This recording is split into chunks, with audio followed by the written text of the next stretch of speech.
I'll read you a piece from Shadow. Let me just explain to you a little bit where we are in the story.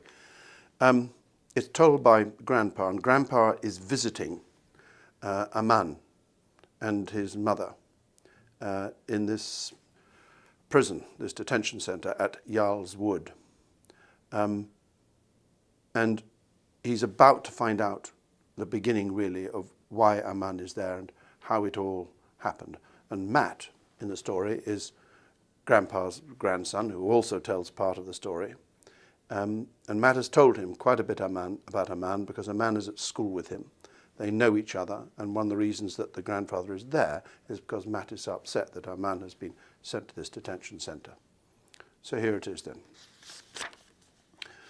The chapter is called Shadow. Matt had been right about Aman's prowess at Monopoly.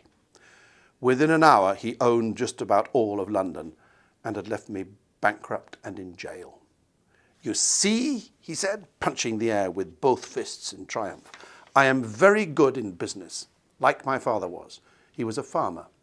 Where we used to live in Bamiyan in Afghanistan, he had sheep, many sheep, the best sheep in the valley, and he grew apples too, big green ones. I love apples. I've got some nice ones in my garden at home," I told him. "Lovely pink ones, James Grieve they're called.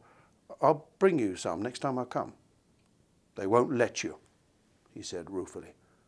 "I can try," I told him. "I got the Monopoly game in, didn't I?"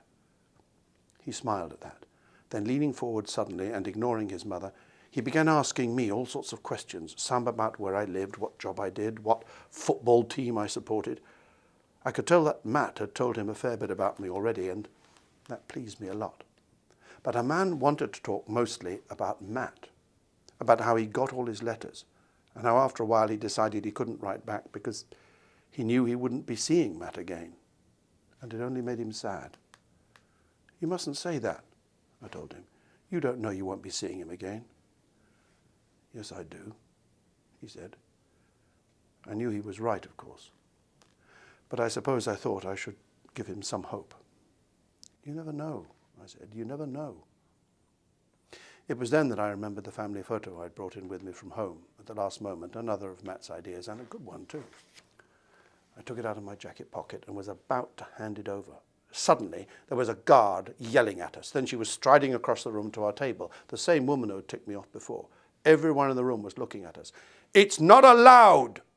She was standing right over us by now, still shouting. "Are you just trying to make a nuisance of yourself, or what?" Now I was properly angry, and I let her know it. "For goodness sake, it's just a family photograph." I held it up to show her. "Look," I said. She took it from me and examined it sullenly, taking her time before giving it back to me. "In future," she told me, "everything has to be passed by security, everything." I just nodded, buttoning my lip till she was gone. I hated myself for doing it, for not arguing back. But I knew that to have a stand-up row with her would be pointless if I wanted our man to see the photo. I waited till she'd gone away, winked triumphantly at her man, slid the photo across the table, and then began pointing out who everyone was. "That's the family in the garden last summer. There's the apple tree. And Matt, kneeling down beside Dog." Yes, I know, not a very imaginative name for a dog, is it? I think he must be about the same age as Matt, same age as you. That's pretty old for a dog. A sudden frown came over a man's face. He picked up the photo to look at it more closely. "Shadow," he murmured, and I saw his eyes were filling with tears. "Shadow." "I'm sorry," I said, not understanding at all. "Is it something in the photo?" And the story follows on after that.